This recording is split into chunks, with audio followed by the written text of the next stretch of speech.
Press the bell icon of the ePathshala channel and never miss another update. So guys welcome back your class and this is your Vijay here. और दोस्तों बहुत बहुत स्वागत है आपका हमारे ई पाठशाला के चैनल पे। दोस्तों आपने सेकंड चैप्टर बहुत अच्छी तरीके से पढ़ लिया था और सेकंड चैप्टर में हमने rights in the Indian constitution के बारे में पढ़ा था। चैप्टर का नाम था भारतीय संविधान में अधिकार। ये चैप्टर पूरा कंप्लीट हो चुका था और आपका बहुत अच्छा रिस्पांस रहा हमारे इन सभी वीडियोस से रिलेटेड। अब इसके अंदर हम दोस्तों टॉप 10 क्वेश्चन जानने की कोशिश करेंगे जो पेपर में आने के बहुत ज़्यादा चांसेस होते ही होते हैं। अदरवाइज़ दोस्तों आपको एक्स्ट्रा नोट्स इस चैप्टर के या पूरी बुक के या टॉप 10 क्वेश्चन के अलावा भी और भी क्वेश्चन चाहिए होंगे तो आप हमें कांटेक्ट कर सकते हैं। हमारी वेबसाइट से आप जाके आसानी से सभी क्वेश्चंस को प्राप्त कर पाएंगे। तो सबसे पहले पहला क्वेश्चन देखेंगे इस चैप्टर का सबसे important, what do you mean by rights. क्योंकि दोस्तों हम मौलिक अधिकार के बारे में पढ़ रहे हैं तो सबसे पहले हमें अधिकार के बारे में जानना ज़रूरी है। तो दोस्तों rights are the condition of a social life. जो राइट्स है एक ऐसी स्थिति है सोशल लाइफ की जो हमारे को समाज के द्वारा दी जाती है। और दोस्तों ये जो राइट्स है ये कोशिश करते हैं कि वो हमारे को प्रमोट कर पाए, हमारे वेलफेयर को, मतलब हमारे लोगों के वेलफेयर के बारे में सोच पाए। जैसे हम नॉर्मल भाषा में अधिकार शब्द बोलते हैं। समाज के अंदर सोशल लाइफ में हमारे वेलफेयर के बारे में सोचने के लिए अधिकार सबसे ज़्यादा इम्पोर्टेंट माने जाते हैं। तो ये तो अधिकार था, लेकिन हमें मौलिक अधिकार के बारे में जानना पड़ेगा जो क्वेश्चन नंबर 2 में पूछा गया है। क्वेश्चन नंबर 2 में बोला गया what are the fundamental rights. Fundamental rights होते क्या हैं? तो दोस्तों फंडामेंटल राइट जो है ना दोस्तों वो पूरी तरीके से किस में दिए हुए हैं? वो पूरी तरीके से कॉन्स्टिट्यूशन ऑफ इंडिया में दिए गए हैं। Fundamental rights are guaranteed by the constitution of India. Fundamental rights को पूरी तरीके से गारंटी मिली हुई है, मतलब पूरी तरीके से फैक्ट है कि अगर कॉन्स्टिट्यूशन ऑफ इंडिया में लिखा है तो सबको मिलने ही मिलने हैं। To its citizen to be mandatory for the development and progress of a people. और दोस्तों मौलिक अधिकार किसी भी कंट्री के लिए या किसी पर्सन के लिए लाइफ में डेवलपमेंट के लिए और उनके लाइफ में प्रोग्रेस करने के लिए पूरी तरीके से मौलिक अधिकार की ज़रूरत होती है। तो सिंपल शब्दों में अगर आप बोलें तो सिंपल शब्दों में भारतीय संविधान के अंदर जो मौलिक अधिकार है वो गारंटेड है, जिससे सभी व्यक्ति अपना पर्सनल डेवलपमेंट कर सकते हैं और साथ में अपना प्रोग्रेस भी कर सकते हैं। क्वेश्चन नंबर 3 की अगर बात कर ले कि मौलिक अधिकार की हमें ज़रूरत क्यों है, मौलिक अधिकार ज़रूरी क्यों है? तो दोस्तों मौलिक अधिकार ज़रूरी इसीलिए है कि भाई वो सभी लोगों को फ्रीडम देता है ताकि वो अपनी लाइफ को एक अच्छी लिविंग में जी सके। और साथ में फंडामेंटल राइट्स सभी को ऐसी अपॉर्चुनिटी देता है कि वो सिंपल सी बात है किसी भी टाइप के शोषण से बच सके और अपने आप का विकास कर सके। इसीलिए हमें फंडामेंटल राइट्स की ज़रूरत पड़ती है और हमने अपने संविधान के अंदर बहुत सोच समझ के इसको डाला हुआ है। अगले क्वेश्चन की बात करते हैं क्वेश्चन नंबर 4 की। क्वेश्चन नंबर 4 में लिखा हुआ है कि धार्मिक स्वतंत्रता का अधिकार हमारे लिए महत्वपूर्ण क्यों है? क्योंकि हमारा भारत जो एक रिलीजियस कंट्री है, बहुत सारे धर्म के लोग इसके अंदर रहते हैं और इसीलिए इस महीने में हमारे को धार्मिक जो अधिकार हमें मिला, धार्मिक स्वतंत्रता का अधिकार, वो ज़रूरी क्यों है? दोस्तों सिंपल सा ये है कि रिलीजियस जो है एक विश्वास का एक मतलब अंधविश्वास का एक मैटर आ जाता है। तो इसीलिए हमें जो हमारा जो राइट टू रिलीजन है उसका हमें फ़ायदा ये है कि हम फ्रीली किसी भी धर्म को अपना सकते हैं। ज़रूरी नहीं है कि आप जिस धर्म में पैदा हुए तो आप उसी धर्म को मानोगे, आप किसी और धर्म को भी मान सकते हैं, अपना सकते हैं। और साथ में पूजा करने के लिए आप कोई भी मोड ऑफ वर्शिप इस्तेमाल कर सकते हैं।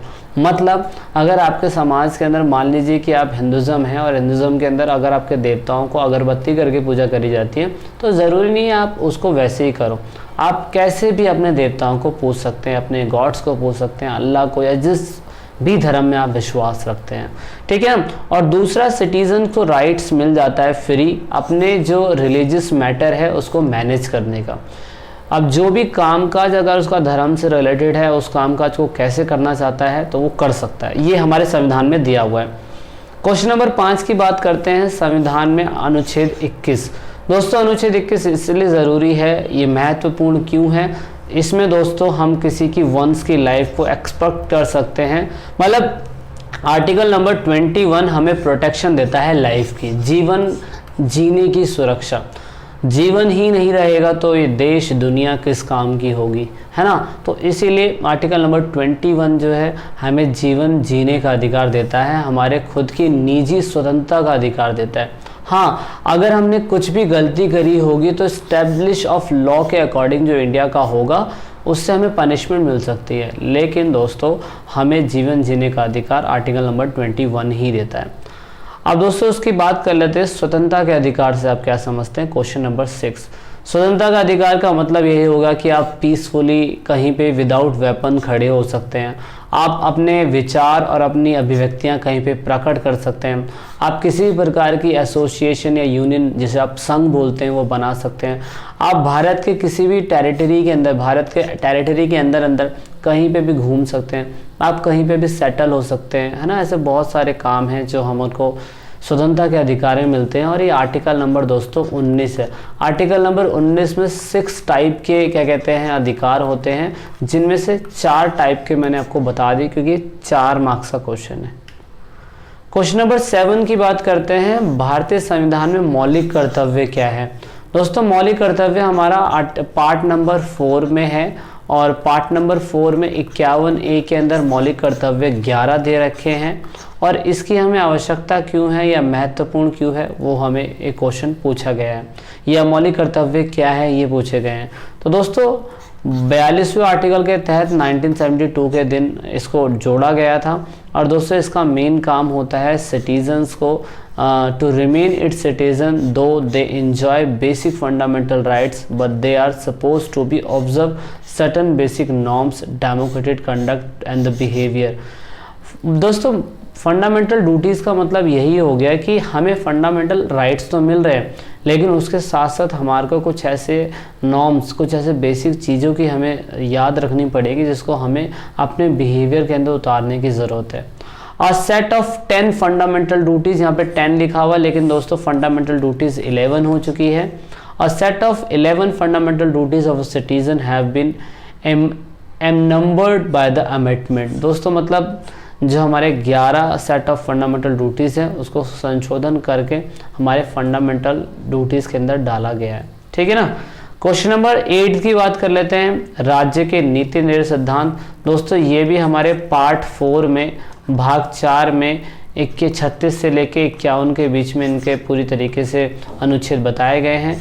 Direct principle of state policy 3 type की होती है, गांधीयन थ्योरी, लिबरल थ्योरी और उसके साथ साथ एक और थ्योरी मुझे ध्यान नहीं आ रही है, 3 थ्योरी थी, गांधीयन थ्योरी, लिबरल थ्योरी जैसे आप गांधी सिद्धांत, उदारवादी सिद्धांत और भी बोलते हैं, मुझे ध्यान नहीं आ रहा लेकिन 3 सिद्धांत बोला जाता है। अब दोस्तों इसका मेन काम क्या होता है या इसकी ज़रूरत हमें क्यों है। The goal and the objective that we have should society should adopt. इसका मेन गोल जो भी है सोसाइटी को अडॉप्ट करना चाहिए। जैसे वो इंडिविजुअल की बात करता है, किसी राज्य की बात करता है कि राज्य के अंदर ये सारे राइट्स होने चाहिए, जैसे equal payment for equal pay, है ना। कुछ ऐसी पॉलिसीज़ होती है जो सरकार को अपनानी चाहिए जो राज्य के नीति निर्णय सिद्धांत बताते हैं। अब इसकी सबसे खास बात यह है कि ये नॉन जुरिडिक्शन है, मतलब अगर राज्य के नीति निर्णय सिद्धांत अगर राज्य का सबसे बड़ा अधिकारी अप्लाई नहीं कर पा रहा है तो दोस्तों कोई फ़र्क नहीं पड़ेगा क्योंकि न्याय संगत है। इसका मतलब ये हो गया कि न्याय संगत नहीं है। इसका मतलब ये हो गया कि अगर जो भी चीज़ इसमें लिखी गई है हमारे संविधान के अंदर वो भी direct principle of state policy के तहत, ज़रूरी नहीं है कि सारी बातों को मान लिया जाएगा, ठीक है ना। दूसरे क्वेश्चन की बात करते हैं, परमा आदेश लेख से आप क्या समझते हैं, दैट मीन्स मैंडेमस से आप क्या समझते हैं। दोस्तों मैंडेमस एक तरीके का लेख है जिसमें आर्टिकल नंबर 32 के बाद जब सुप्रीम कोर्ट और हाई कोर्ट को ये लिखा जाता है, मतलब उसके द्वारा ये लिखा जाता है किसी भी अपने इन्फीरियर कोर्ट को, तो जब ये मैंडेमस लिखा जाता है। मैंडेमस में बताया हुआ है कि जो भी पिटिशनर होगा, मतलब जो भी पिटिशन फाइल कर रहा है उसको कहीं ना कहीं मतलब राइट्स दिए गए हैं कि वो सुप्रीम कोर्ट में मतलब अपने अधिकार के डिमांड कर सकता है और बाद में सुप्रीम कोर्ट जो होता है अपने लोअर कोर्ट से या अपने ऑफिशियल से, अपने एसोसिएशन से लिख कर कौन सा मैंडेमस लेख लिख कर पूछ सकता है। क्या पूछ सकता है? पूछ ये सकता है कि जो भी अथॉरिटी इससे रिलेटेड काम कर रही है वो इसको ध्यान से काम करे। साथ में the supreme court issue the writ to protect fundamental rights but the high court is empowered to issue it for the other purpose also expect safeguarding to the rights only. मतलब यहाँ पे supreme court जो होता है वो high court को ये Ritz लिख के ये बता सकता है कि ये जो काम है सिर्फ राइट्स के पर्पस से रिलेटेड ही होता है। ठीक है ना। क्वेश्चन नंबर 10 की जो सबसे इम्पॉर्टेंट है वो है फंडामेंटल राइट जो है दोस्तों वो कौन कौन से हमारे संविधान में, तो 6 प्रकार के हैं। तो आपने पूरे चैप्टर के अंदर पढ़ा है।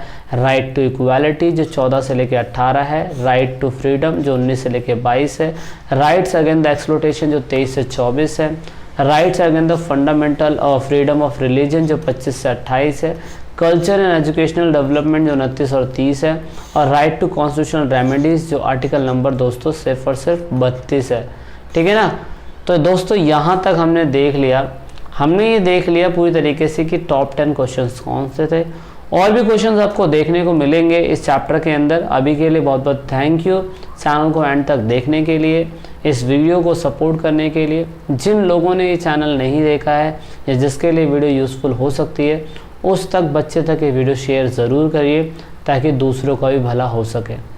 अभी के लिए थैंक यू, मिलते हैं नेक्स्ट चैप्टर में। तो लास्ट में दोस्तों अगर आप वीडियो को देख रहे हैं और ई पाठशाला चैनल के आप सब्सक्राइबर हैं या नए सब्सक्राइबर हैं तो ईट पाठशाला की टीम से आप सभी को यही रिक्वेस्ट है कि आप इन सभी वीडियो को अपने दोस्तों के साथ शेयर ज़रूर करें और कोशिश करें कि आप दूसरों को शेयर करवाने के लिए बोलें, क्योंकि आप जितना वीडियो को शेयर करेंगे उतना ही हम और लोगों की मदद कर पाएंगे, क्योंकि पढ़ेगा इंडिया जब भी बढ़ेगा इंडिया। तो वीडियो के लास्ट में वीडियो को एंड तक देखने के लिए, चैनल को सपोर्ट करने के लिए बहुत बहुत धन्यवाद। जय हिंद, जय भारत।